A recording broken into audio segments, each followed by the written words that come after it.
हर हर महादेव साथियों, कैसे हैं आप सब। महादेव की कृपा आप पर व आपके परिवारजनों पर सदैव बनी रहे, इसी कामना के साथ एक बार फिर से आप सबका स्वागत है, अभिनंदन है आपके अपने YouTube चैनल में।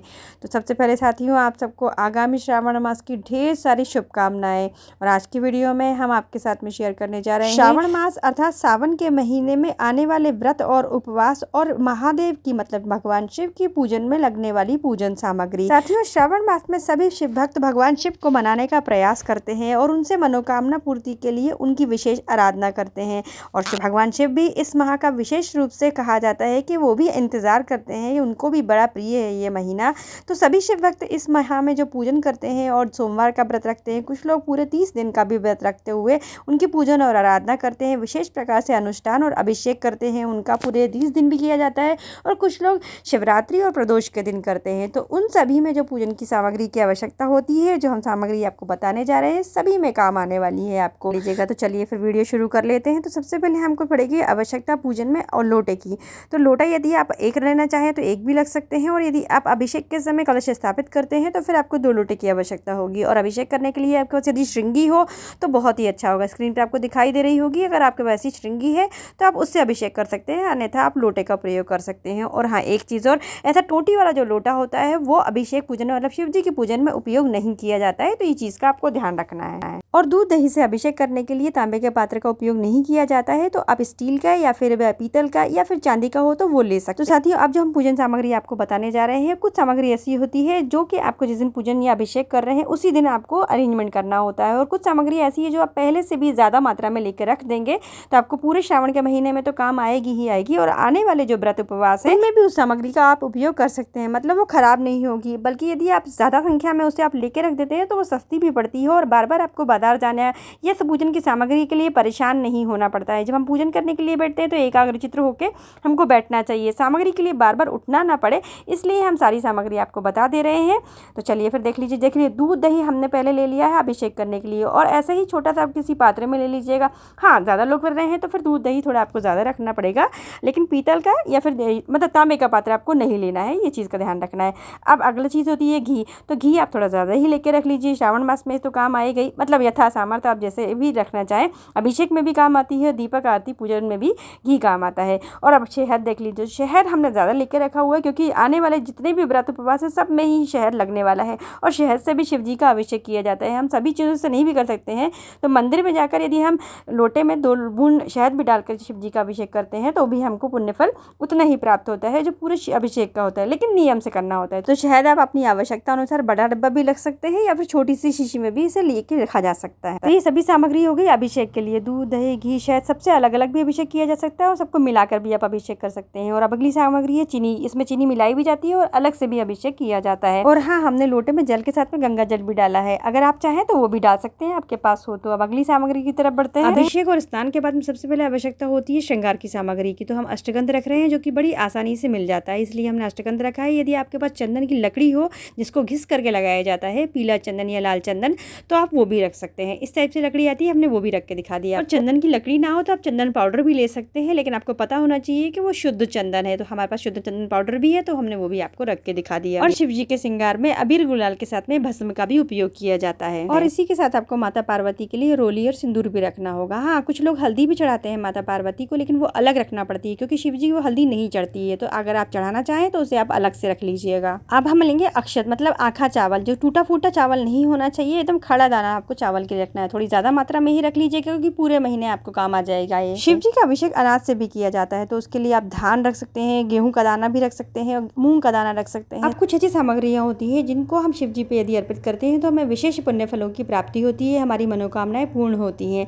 तो कुछ प्रिय सामग्री हम आपको बता दे रहे हैं, जैसे कि जो काली वाली मिर्च होती है, गोल वाली जिसे मिर्च कहा जाता है, वो भी आप चढ़ा सकते हैं। काले वाले जो तिल के दाने होते हैं वो भी आप पूजन में अभिषेक में आप रख सकते हैं। साथ में जो लौंग आती है, लौंग जो खड़ा लौंग होती है जिसका फूल ऊपर से टूटा हुआ नहीं होना चाहिए, उसे आप पान के साथ में अर्पित कर सकते हैं। अभी हमारे पान नहीं था इसलिए हमने आपको नहीं दिखाया। आप खाली लौंग भी अर्पित कर सकते हैं, इलायची अर्पित की जा सकती है शिव जी को। ये है कमलकट्टा, शिव जी पे अर्पित किया जाता है। और साथ ही साथ आप चाहें तो कमल का फूल भी अर्पित कर सकते हैं, आपके पास यदि हो, यदि आपको मिल जाए तो वो भी अर्पित कर दीजिएगा। ये है गोला सुपारी, तो इसका उपयोग कई जगह होता है, इसलिए थोड़ी ज्यादा संख्या में ही आप इसे रखिएगा। अभी तक हमने आपको जो भी सामग्री बताई है दूध दही को छोड़कर, वो सारी सामग्री आप पहले से भी लेके रख सकते हैं और ज़्यादा संख्या में भी लेके रखी जा सकती है, जो कि आगे भी काम आ जाएगी, ख़राब नहीं होती है। थोड़ी ज़्यादा में ले लेंगे तो आपको सस्ती भी पड़ जाती है, बार बार परेशान नहीं होना पड़ता है, इसलिए हमने आपको बता दिया। आप अपनी सामर्थ्य अनुसार और अपनी आवश्यकता अनुसार इसे लेके रख सकते हैं। तो चलिए आप देख लेते हैं अगली सामग्री, कलावा। कलावा वस्त्र स्वरूप भी चढ़ाया जाता है और वैसे भी सब जगह बांधने के लिए आंटी काम आती ही आती है, तो आप थोड़ी ज़्यादा संख्या में इसे लेके रख सकते हैं। जनेऊ हर पूजा पाठ में काम आता है, तो ऐसा बंडल आप ले लेंगे तो मुश्किल से 20 रुपये का आता है, ढेर सारे आ जाते हैं। और इसमें और आप देख लीजिए अगली सामग्री, सभी पूजन में धूप बत्ती और अगरबत्ती का उपयोग किया ही जाता है, तो आप अपनी स्वेच्छा अनुसार दोनों रख सकते हैं और चाहें तो आप एक का भी उपयोग कर सकते हैं। अब आरती के लिए आपको दीपक की आवश्यकता होगी, तो उसके लिए आप रुई ले लेंगे, रुई ले लीजिए या फिर बत्ती पहले से ही बना करके रख लीजिए। और हाँ, दीपक आप मिट्टी का भी ले सकते हैं, जैसा हम आपको दिखा रहे हैं वैसे आप पीतल का भी उपयोग कर सकते हैं। लेकिन हाँ, अगर आप मिट्टी का लेंगे तो आपको हर बार जब भी पूजन करेंगे तो नया लेना पड़ेगा, या फिर आप आटे का भी बना सकते हैं। हमने आपको बता दिया एक आरती के लिए दीपक चाहिए होगा और ऐसे जलाकर रखने के लिए भी दीपक चाहिए होता है, तो आप अपनी आवश्यकता अनुसार या अपनी सामर्थ्य के अनुसार आप दीपक का उपयोग कर सकते हैं। और आरती के लिए आपको कपूर की भी आवश्यकता पड़ेगी और साथ में माचिस भी रख लीजिएगा। घर में है तो माचिस मिल जाएगी, लेकिन यदि मंदिर जाके पूजन कर रहे हैं तो फिर आपको दिक्कत हो जाएगी, इसलिए माचिस भी आप अपनी पहले ही रख लीजिएगा। इसी के साथ आप नारियल ले लीजिएगा। नारियल आप 2 भी ले सकते हैं और 1 भी। अगर आप कलश पे रखते हैं तो आपको 2 नारियल की आवश्यकता होगी, नहीं तो फिर 1 आप चढ़ा लीजिए। और फल स्वरूप आप कोई भी फल, ऋतु फल जो भी हो, हमने आपको आम रख के दिखाया, आप कोई भी ऋतु फल आप अर्पित कर सकते हैं। और प्रसादी के लिए कुछ मीठा बना लीजिए या घर में आप पंजीरी वगैरह बना करके अर्पित कर सकते हैं। कुछ भी फलाहारी बना सकते हैं, तो प्रसादी आपको एक कुछ भी रखनी होती है, मिठाई वगैरह भी रखी जाती है। इसके बाद शिव जी को पंचपल्लव चढ़ाया जाता है, मतलब 5 प्रकार के पत्ते। वैसे तो आप कोई भी चढ़ा सकते हैं, लेकिन जो देव वृक्ष होते हैं उनके पत्ते चढ़ाने से हमको विशेष फलों की प्राप्ति होती है। यदि वो मिल जाए आपको तो आप ज़रूर वही चढ़ाइएगा। तो वो सुन लीजिए कौन कौन से। तो पहले हमने जो पत्ता रखा है ये वट का पत्ता है, उसके बाद में कनेर का पत्ता है और पीपल का भी जो पत्ता होता है वो है। बेलपत्र और शमी पत्र तो शिव जी को अवश्य चढ़ाया ही जाता है, तो वो भी आप रख लीजिएगा। हाँ, और एक पत्ता और बता देते हैं, आंवले का जो पत्ता होता है या अकवन का जो पत्ता होता है, जिसे आँख का पत्ता बोला जाता है, तो उसे भी आप 5 पल्लव में शामिल कर सकते हैं। और धतूरा अवश्य चढ़ाया जाता है शिव जी के अभिषेक में। वैसे भी पूजन करें तो अभी धतूरा हमको अवश्य चढ़ाना चाहिए।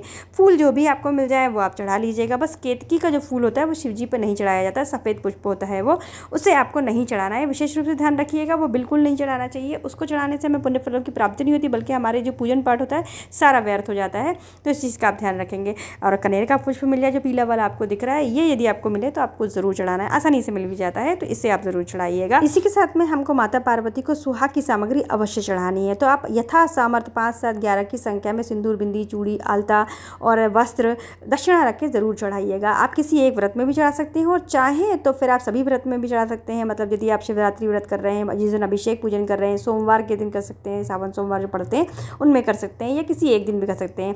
आप चाहें तो जो आपने सामग्री चढ़ाई है उसको आप मंदिर में चढ़ा के छोड़ सकते हैं, पंडित जी को दे सकते हैं, या फिर जैसे चूड़ियाँ चढ़ा रहे हैं तो आप अपने महिलाओं को भी बांट सकते हैं, स्वयं भी रख सकते हैं। जो सामग्री चढ़ाई जाती है सुहाग की, तो हमको ज़रूर चढ़ाना चाहिए था सामर्थ्य। और जो भी आप पूजन करते हैं तो दक्षिणा साथ में ज़रूर रख के बैठिए, क्योंकि पंडित जी नहीं तो बार बार आपको उठाएंगे, तो थोड़ा सा जो खुले पैसे होते हैं वो रख के हमको ज़रूर बैठना चाहिए।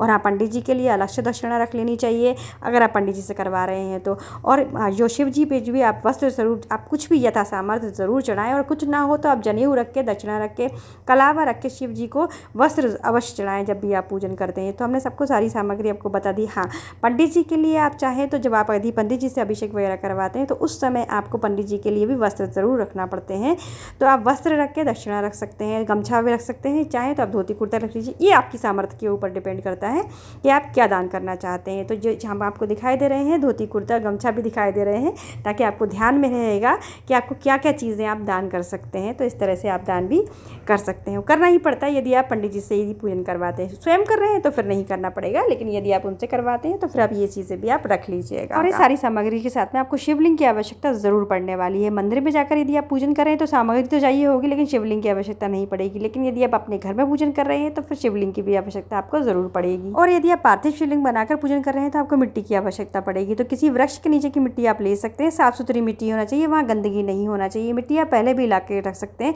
बस घर में लाने से पहले उस पर गंगा जल या बेलपत्र का जल हमको छिड़क लेना चाहिए। और सबसे अंत में आपको हवन सामग्री और हवन कुंड की आवश्यकता पड़ेगी, जो आप अपनी आवश्यकता अनुसार ले सकते हैं, छोटा या बड़ा। और हवन सामग्री भी आप अपनी आवश्यकता अनुसार थोड़ी कम और ज़्यादा कर सकते हैं। और लकड़ी या फिर आपको कंडों की आवश्यकता होगी हवन जलाने के लिए। और किसी भी पूजन की शुरुआत हमेशा चौक बनाकर चौकी रखने से होती है। तो चौक बनाने के लिए आप आटा और हल्दी रख लीजिएगा, या फिर गोबर से भी आप लीप सकते हैं। और इसी के साथ आपको लकड़ी की चौकी ले लेनी है और उस पर लगाने के लिए आसन, और आसन बिछाने के लिए खुद के लिए भी रख लीजिएगा, वरना नीचे बैठ के पूजा करना पड़ेगी आपको। और चौकी पे बिछाने के लिए आप अच्छा साफ सुथरा कपड़ा लीजिए लीजिएगा, नए की आवश्यकता नहीं होती है। हाँ, काला नीला मत लीजिएगा। तो साथ में ये थी वो पूरी पूजन सामग्री जो श्रावण मास में आने वाले सभी व्रत उपवास में आपको उपयोग में आने वाली है। यदि आप प्रतिदिन भी पूजन करते हैं तो भी इस वीडियो से आपको अवश्य सहायता ज़रूर मिलेगी।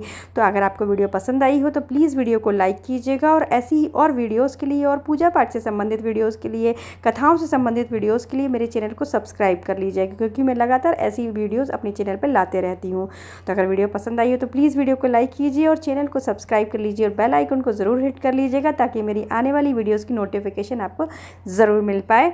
साथियों, मैं अभी आने वाली वीडियो जो है उसमें श्रावण मास में किस तरीके से आप शिव जी की पूजन कर सकते हैं तो वो मैं आपको बहुत आसान तरीका बताने वाली हूँ। तो चैनल को सब्सक्राइब ज़रूर कर लीजिएगा और बेल आइकन को हिट कर लीजिएगा। मिलते हैं फिर अगली वीडियो के साथ, तब तक के लिए अपना और अपना ख्याल रखिए। सादा जय श्री कृष्णा, हर हर महादेव।